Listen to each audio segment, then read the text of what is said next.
Are you looking for a bold little sign with some attitude? Let's make this. Take a hike piece using nothing but plywood, paint, and a scroll saw. I'll show you how to cut that pointing hand just right, get those clean stencil letters, and layer them all with a contrasting painted backer.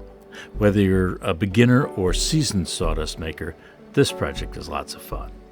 This is going to be a quick and fun project with a little attitude. It's one of those patterns that when I saw it, I said to myself, I've just got to make this one. The plans for the top layer call for 1/4-inch thick material, so I'm using Baltic birch plywood. Since it's a thin material, I'll stack cut and make 2 of these simultaneously. This saves time and reduces my labor costs. I used clear packing tape to hold the 2 pieces in place while I was cutting. I've been thinking about some of my shop habits lately, and one of them is that I tend to use the largest blade possible. While that works, at least for me, it may not be the best practice, and it's unlikely to be the best advice to pass on to novices on the scroll saw. I usually would have used a number 5 and even been tempted to use a number 7 on this cut, but there was already a number 3 Pegas modified geometry blade in the saw, so I decided this was a perfect opportunity to give my new approach a try. I started as usual with the inside cuts. This project is a perfect illustration of why it's best to make the inside cuts first. These cuts will remove a significant portion of the material. If you made the outside cuts first, you'd have some very thin wall sections left, particularly on the hand. As you remove more and more material, you'd be putting much stress on the first sections cut. I'm stack cutting, so that reduces the risk somewhat, but putting constant pressure on those thin outside walls could cause the wood to break. I also think it's easier to grip and maneuver a rectangle than it is an odd-shaped piece. What do you think? I'd love to read your thoughts in the comments. The inside cuts for the hand and fingers are all curved shapes with no sharp angles to consider. The good news is that these cuts are easy enough for even a beginner. The bad news is that you have to be cautious at each start and stop point. I start by threading the blade through the pilot hole in one of the sections. It doesn't matter what order you cut them in. I cut from the pilot hole to the nearest line and then cut right on the line. Here's where the bad news comes in. After following the line all the way around until I return to the starting place, I'm sometimes left with a little bump. Why? I think that although I work hard to cut right on the line during this cut, I may have started by cutting slightly to one side of the line, and by the time I come to the end, I may have drifted slightly to the other side of the line. This leaves a slight irregularity that you can barely see, but which you can feel. The good news is that you may be able to remove it with the blade while you're inside the cut, but if you can't, or if you don't notice it until later, you can always go back and remove it with a small file or piece of sandpaper. The last interior cut for the hand and fingers is the largest, but the shape is easy to cut. I could have easily used a larger blade here due to the simple shape, and cutting would have been slightly faster. However, the number 3 blade is having no trouble cutting this half-inch thick stack of plywood.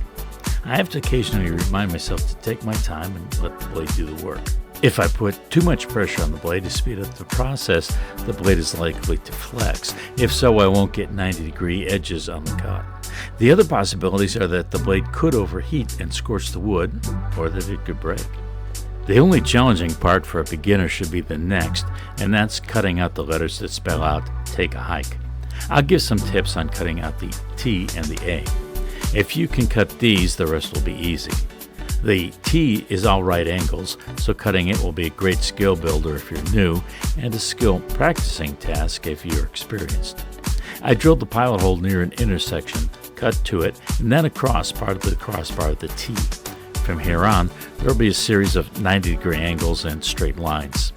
I found that the best way to make interior 90-degree cuts is to cut to the point where the lines intersect, then back off the pressure on the blade slightly so it's no longer cutting.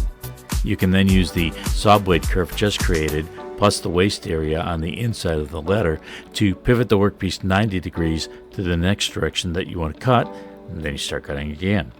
At the next intersection, you repeat the procedure, and so on until the T is complete. The A is a bit different, but the cutting technique is similar. The angles aren't 90 degrees, but you'll make the corner turns in the same manner. What I wanted to point out while cutting the A is something I keep in mind in general when cutting out letters. Letters like the A, O, and others are made often in a stencil font. There's a potential issue with cutting these that I'd like to bring to your attention. The A has a bar that only goes partway across the middle.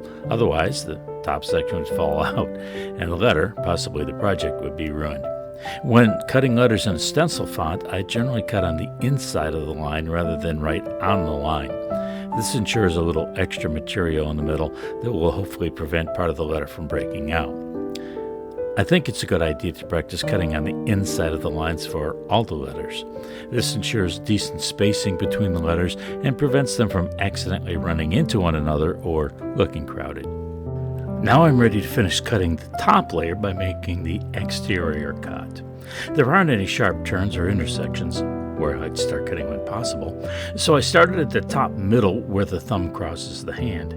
From there it was an easy task to follow the outer line around the hand. Even a beginner should have no problem making this cut.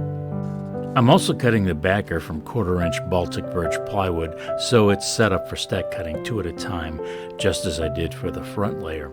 The shape is the same as the top piece, just a little larger, and there are no interior cuts. I made quick work at this last cut. For some reason, I didn't record doing the glue up, but I don't think that's a big deal. You should be able to figure out how to do that on your own.